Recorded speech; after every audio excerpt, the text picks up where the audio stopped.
A successful trip to California for the Thunder. I'm Barry Tramel along with Thunder writer Anthony Slater. We're at the Staples Center where on Thursday night the Thunder closes out the Clippers 104-98 to win this Western Conference semifinal. And Anthony, it was not easy for the Thunder. Very poor start, foul trouble, Russell Westbrook in a funk. But the longer the game went, the more the Thunder exerted itself. By the third quarter, Thunder playing very well, dominated the fourth quarter, won this series, and now it's on to San Antonio. Yeah, a lot going wrong. A lot of what you mentioned, and you didn't even mention Serge Ibaka. They're, clearly their third best player goes out in the third quarter, doesn't return with a calf injury. Still don't know his status. But yeah, the Thunder really got with it, and they really did it with 5 or 6 players in the second half. Obviously, you had Durant and Westbrook. Jackson played well, but Steven Adams and Nick Collison, probably had each of them had their best performances of the playoffs, and it was really needed.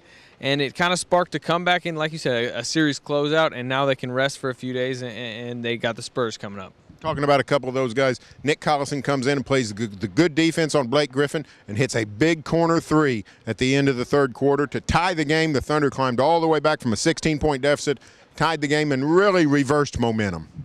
Yeah, that was a huge shot. I mean, Collison talked about it in the locker room. The huddle was kind of, more amped up. They knew, hey, now we don't have to worry about the game. Now we just got to win a quarter. We're going into the fourth tied. We got to win a quarter. They took that momentum. They took, I think, a 10-point lead pretty early in that fourth quarter and really held off from there. Durant was great, 39 points, 16 rebounds. He was really good in the fourth. He was really good after the first quarter.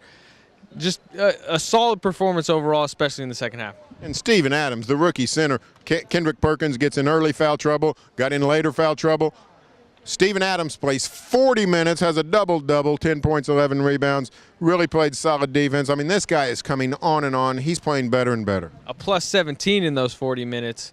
And guess what? Reggie Jackson after the game, I'm not saying I agree with this statement, but Reggie Jackson called him a potential Hall of Famer. It may be a little early for the 20-year-old to call him a Hall of Famer, but like you said, he's really coming on. He's really matured over the last, 2 weeks, really.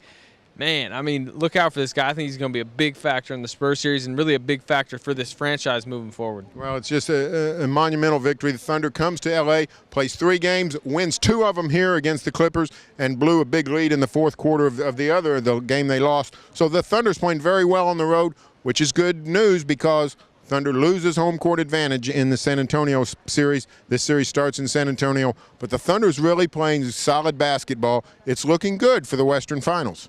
Yeah, they won 4 or 5. I mean, we'll see. They seem to match up well with the Spurs. They beat them all 4 times this year. They've really had their numbers since the Western Conference Finals a couple of years ago. The Spurs don't really have anyone to contain Russell Westbrook or Reggie Jackson.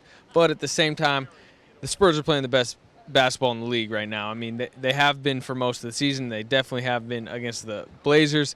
It's going to be a tough test starting in San Antonio, and especially because the lingering issue is the health of Serge Ibaka. If they don't have a fully healthy Ibaka in that series, it's tough to see them really coming out of it.